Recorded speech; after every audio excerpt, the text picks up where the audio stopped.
Hi friends, আজি মই তোমালোকৰ মাজত ক্লাছ 10ৰ most important আৰু very important কোৱেশ্চন যিবিলাক আহিব পাৰে তোমালোকৰ ফাইনেল এক্সামত মেট্ৰিকৰ যিনো ফাইনেল এক্সাম আছে তোমালোকৰ আহিব পাৰে প্ৰায় তোমালোকৰ মেট্ৰিকৰ ইমান দিন নাই মাত্ৰ 8 মাহ আছে আৰু সেই 8 মাহটো দেখতে যাব আজি দেখতে কালি দেখতে গুছি যাব সেই কাৰণে তোমালোকে এতিয়াৰ পৰা প্ৰিপেয়াৰ কৰা এতিয়াৰ পৰা পঢ়া আৰম্ভ কৰি দিয়ে ভালদৰে আজি মই তোমালোকৰ মাজত ইম্পৰ্টেন্ট কিছুমান কোৱেশ্চন দিম আৰু সেই কোৱেশ্চন বিলাক আজি খালি তোমালোকক দিম তোমালোক পাৰা না নাই হেতু খালি এনে দিম আৰু নেক্সট ভিডিও তোমালোকৰ কোৱেশ্চন বিলাকৰ এনসাৰো দি দিম ওকে সো আমি ক্লাস 10ৰ চেপ্টাৰ নম্বৰ 1 ৰাসায়নিক বিক্ৰিয়া আৰু সমীকৰণৰ কি ইম্পৰ্টেন্ট কোৱেশ্চন আছে হেতু আজি আলোচনা কৰিম এই ভিডিওটোৰ মাধ্যমত ফাৰ্স্ট চেপ্টাৰটোৰ ওকে ৰাসায়নিক বিক্ৰিয়া আৰু সমীকৰণ ওকে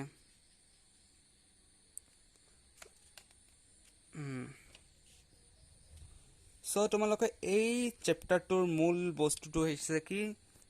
যে এটা পঢ়ি লবা যে কিছে ৰাসায়নিক বিক্ৰিয়া এটা ঘটিছে নে নাই তাক জনাত কোনে হয় কৰে এই অৱস্থাৰ পৰিৱৰ্তন ৰঙৰ পৰিৱৰ্তন গেছৰ উৎপত্তি আৰু উচ্চতাৰ পৰিৱৰ্তন এই কেইটা ভালদৰে পঢ়ি লবা এটো মানে এমসিকিউ আহিব পাৰে বা থিওৰি কোৱেশ্চনো আহিব পাৰে যে ৰাসায়নিক বিক্ৰিয়া এটা ঘটিছে নে নাই তাক জনাত কোনে কোনে সহায় কৰে তাক জনাত কোনে সহায় কৰে তেনেহলে তোমালোকে এনসাৰ লিখি দিবা যে অৱস্থাৰ পৰিৱৰ্তন ৰঙৰ পৰিৱৰ্তন গেছৰ উৎপত্তি আৰু উচ্চতাৰ পৰিৱৰ্তন ওকে আৰু এইটো এটা ইম্পৰ্টেন্ট কোৱেশ্চন যে সন্তুলিত ৰাসায়নিক সমীকৰণ কি আৰু এইটো সন্তুলিত ৰাসায়নিক সমীকৰণ কি আৰু ইয়াত কেনেকৈ সন্তুলন কৰা হয় গোটাইটো মই তোমালোকৰ আমাৰ ইউটিউব চেনেলত দি দিছো ভিডিও বনাইছো আৰু তোমালোকে তাত গৈ চাবা আৰু মই তোমালোকক ডেসক্ৰিপচনত লিংক দি দিম তাত গৈ তোমালোকে চাব পাৰিবা যে সন্তুলিত ৰাসায়নিক সমীকৰণ কি আৰু কি হয় কেনেকৈ সমীকৰণসমূহ সন্তুলন কৰিব লাগে গোটাইটো ইয়াত ডিটেইলছত দিয়া আছে আৰু এইটো ভেৰি ইম্পৰ্টেন্ট তোমালোকে পঢ়ি যাবা যে সন্তুলিত ৰাসায়নিক সমীকৰণ কাক বলে ৰাসায়নিক সমীকৰণসমূহ কিয় সন্তুলন কৰা হয় ইয়াৰ ওপৰত আহিব পাৰে যে তথাপিও মই তোমালোকক অলপমান বুজাই দিও যে ভৰৰ নিত্যতা বিধি তোমালোকে ভৰৰ নিত্যতা বিধি সূত্ৰটো তোমালোক ক্লাস 9তে পঢ়ি আহিছা যে কি আছিল সূত্ৰটো তোমালোকে মোক কমেন্ট কৰি দিবা সূত্ৰটো কি আছিল ওকে কি আছিল ওকে কমেন্ট কৰা জলদি কমেন্ট কৰা কি আছিল ওকে ঠিক আছে তোমালোকে বহুতে পাইছে যে সূত্ৰটো কি আছিল যে ভৰৰ নিত্যতা বিধিৰ সূত্ৰটো যে ভৰৰ সৃষ্টি বা ভৰৰ বিনাশ নহয় যেনেকুৱা মই তোমালোক বয়ৰ এক সাইডত দেখাই আছো যে ধৰি লোৱা এই সূত্ৰটো কি হয় ডগা পাল্লা এটো এটা কি ডগা পাল্লা এই ডগা পাল্লাৰ এই মূৰত আৰু এই মূৰত ইয়াত মই দিছো কি 1 কেজি মানে 1 কেজি মানে 1000 হয় ন ইয়াত 1 কেজি দিছো কি 1 কেজি দিছো কি ধৰি লোৱা 1 কেজি আলুৱে দিছো ইয়াত 1 কেজি আলু দিছো ইয়াত দিছো কি ইয়াত 500 আলু দিছো ইয়াত আধা কেজি আলু দিছো তেনেহলে মোক কোৱা যে কোনটোৰ ওজনটো বেছি হ'ব ওয়েটটো বেছি হ'ব এইফালৰ ওয়েটটো বেছি হ'ব অবিয়াসলি আৰু এইটোৰ ওয়েটটো কম হ'ব তেনেহলে এয়াৰ লগত মিল কৰাৰ কাৰণে তাৰমানে ইয়াটো 1 কেজি আৰু ইয়াটো 1 কেজি হোৱাৰ কাৰণে কি কৰিব লাগিব ইয়াটো কি দিব লাগিব ইয়াটো আৰু 500 আলু যোগ কৰিব লাগিব দিব লাগিব তেতিয়া এই দুটাৰ লগত একে হ'ব না নাই হ'ব তেনেহলে এই দুটাৰ লগত একে হ'বলৈ কি কৰিব লাগিব যে ইয়াৰ লগত আৰু 500 আলু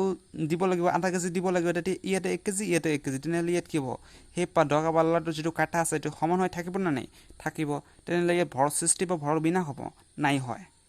তেতিয়া নহয় যে ৰাসায়নিক বিক্ৰিয়াত এটা কি ভৰ সৃষ্টি বা বিনাশ নহয় সো তোমালোকক যদি এনেকুৱা কোৱেশ্চন আহে যে সন্তুলিত ৰাসায়নিক সমীকৰণ কি তেনেহলে তোমালোকে কেনেকৈ লিখিবা মই অলপমান এক্সপ্লেইন কৰি দিও তোমালোকে লিখি লবা যে ভৰৰ নিত্যতা বিধি মতে সন্তুলিত ৰাসায়নিক সমীকৰণ হৈছে যে ৰাসায়নিক বিক্ৰিয়া এটাত বিক্ৰিয়ক পদাৰ্থৰ মুঠ পাৰমাণৱিক সংখ্যা আৰু বিক্ৰিয়াজাত পদাৰ্থৰ মুঠ পাৰমাণৱিক সংখ্যাৰ সৈতে সমান থাকিব লাগিব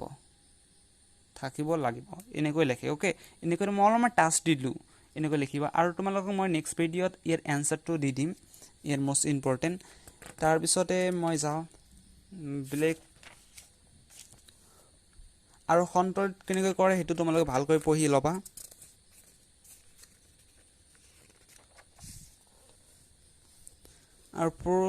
আৰু এই কোশ্চেনটো ভালদৰে পঢ়ি ল'বা ইয়াৰ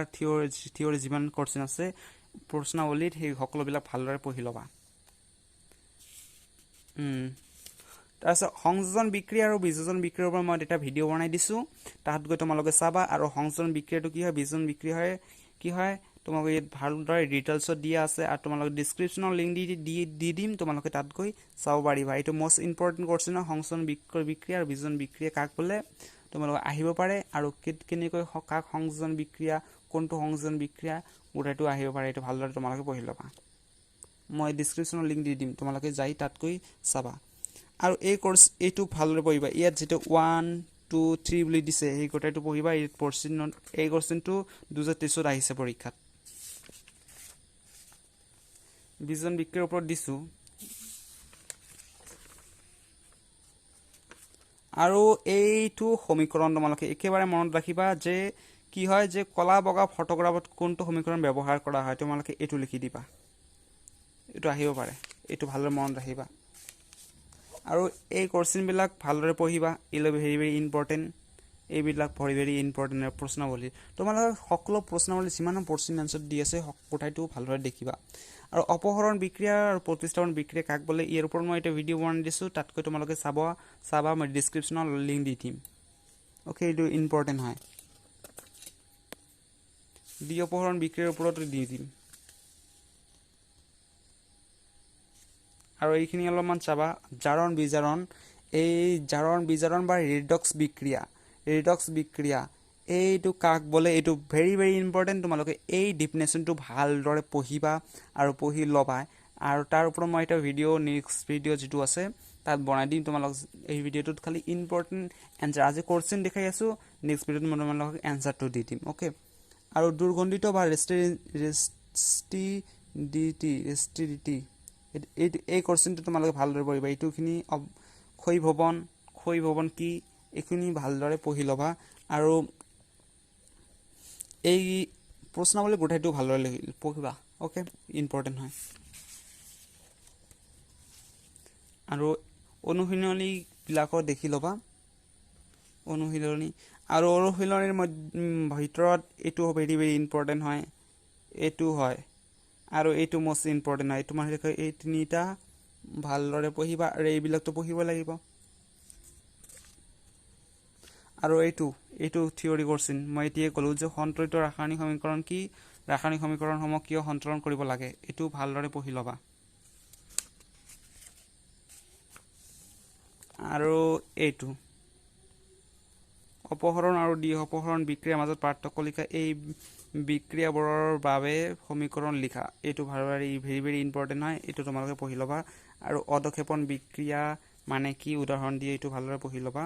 আৰু এইটো পাৰিবাৰিক পৰীক্ষাত আহিছে এইটো ভালকৈ দেখি যাবা আৰু এই কেইটা 19 18 17 15